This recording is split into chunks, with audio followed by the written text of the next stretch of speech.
you're anything like me, you've got 65 to 100 pins of inspirational ideas from Pinterest ready to go, just waiting for you to pick up some yarn and a hook and get going on creating those things that when you were scrolling along decided to save for later. Well, guess what, guys? Later is now. Stick around for 3 crochet blanket ideas that have inspired me and have gotten me ready to get my hook going and get creating. Aren't they cute? Adorable. Stick around to find out who made them and why I'm jealous of that person. Everybody say hi to Vita. She is one of my cats. All of my pets have V names. All of my personal ones, my cat and my dog. I had 2 cats. Viviola, and this is Vita. You've met Victoria, my dog. But anyway, she wants to visit, so here she, here she is. Girl, we're on camera. Stop. Don't do that. Okay, back to business. All right, the first blanket that has inspired me, I actually found the yarn to make it in an Ollie's haul that you can watch. I'll leave a card for that above.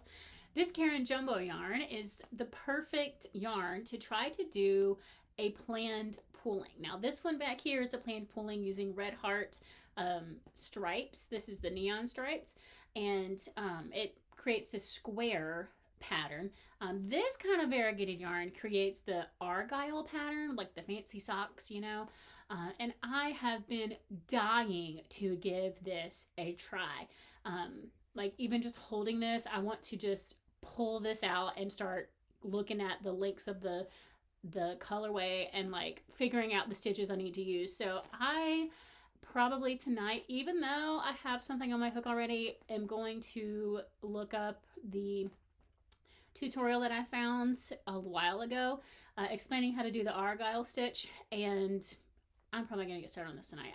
I can't put it off any longer. I got to. I just have to. Look at this. It's begging to be made into an argyle pattern. So stay tuned and we'll see if I succeed.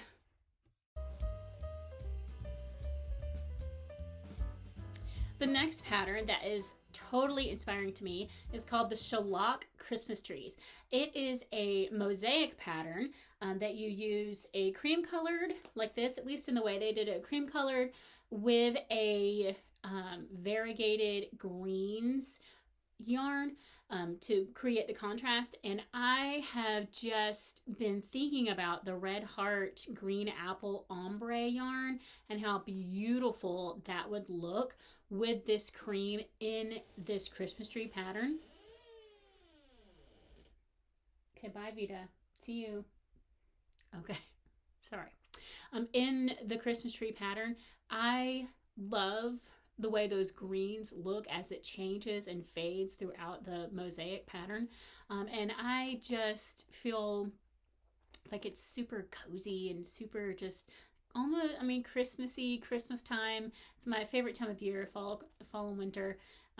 Being a Floridian, that's kind of funny, right? But I like the reprieve from the heat, even though it doesn't last very long. But anyway, this pattern has almost been haunting me. I've been working on another blanket that has mosaic in it, and I have just been thinking constantly about this Sholach Christmas tree pattern. It is a paid pattern. I don't mind paying for a pattern if I like it enough. I just haven't bitten the bullet yet and purchased the pattern. I'm gonna wait until I'm like super ready to do it and see it through before I make that commitment. Right now, it's just gonna haunt me on my Pinterest page.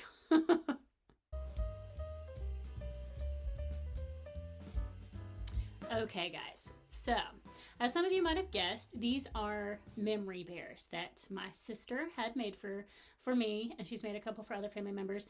My father passed away last June of 2021, and these are made from some of his shirts. So I love these, but it did make me a little bit jealous of her because she's taken the time to learn how to use a sewing machine, and that's a skill that I have tried and tried and tried and just cannot master. So I'm a little jealous of you, Penny. If you're watching, I'm a little jealous. These are awesome and I love them, but I'm jealous. Anyway, I have presented to her an idea that goes along with this next inspiration blanket that I have been looking at and thinking about for quite a while. Actually, I went so far as to buy some fabric to go with it, but I never did master the sewing machine, so it's still on my Pinterest board. But it's called a fusion blanket. It combines quilting and crocheting to make just something that could be made into so many beautiful things. Now, taking inspiration from my sister and our memory bears, I asked her, I was like, hey, Penny, can we collaborate using some of Dad's shirts to make the squares that are needed for the fusion blanket, and like have her make them, because she can work a sewing machine. I have not figured out that magic yet. You know, if you're one of those people that can magically use a sewing machine, hands up, hats off to you, because I just can't. It doesn't work for me. I don't understand. Maybe one of these days I'll get it. But making the little squares out of coordinating colors of Dad's shirts, and then I would combine them with some coordinating yarn. I thought this cream would be beautiful with these. We have quite a few of Dad's shirts. Dad always wore a button up. It was always a long sleeve. That's just what he liked. That's what he preferred. Always wore a t-shirt underneath it. So we have a lot of these that it was just, we've gotten to donate a lot of his clothes, you know, especially his nice jeans, but his shirts were just really hard to let go of. So I salvaged a few and hoarded them.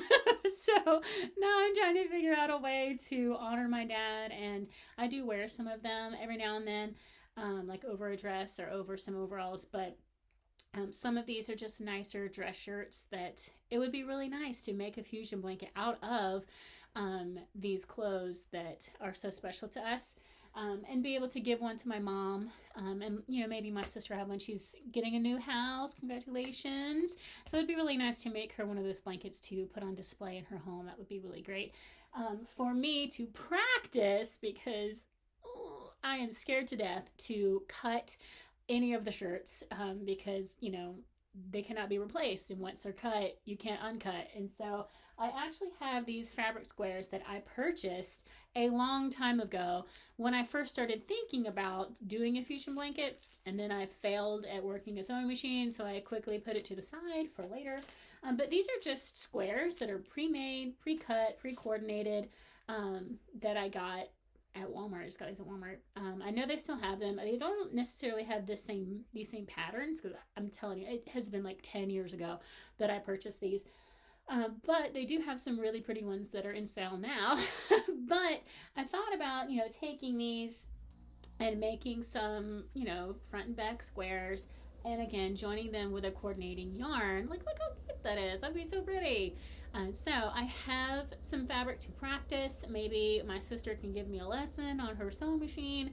I actually have one that I haven't touched in forever because I can't figure it out. So maybe my sister, who's smarter than me, can help me figure out how to work the sewing machine and get that going so I can practice, and so we can get going on making a memory blanket with my dad's shirts. Thanks for watching. Those are my 3 crochet projects that are inspiring to me. If you have one that you'd like to share, leave a comment down below and let me know what inspires you. Also, out of curiosity, I looked at my Pinterest pin board, and just on my crochet blankets, I have 65 pins of blankets that are just begging me to make them. 65. I've got a lot of work to do. So out of curiosity, look at your board and tell me, how many pins do you have? And Ollie's haul that you can watch. I'll leave a card for that above. Also, no. Okay, I'll edit it. I can edit it. This Caron yarn is Vita Lolita. Girl, go take your bath somewhere else. Go on. Go take your bath somewhere else. Get. Okay.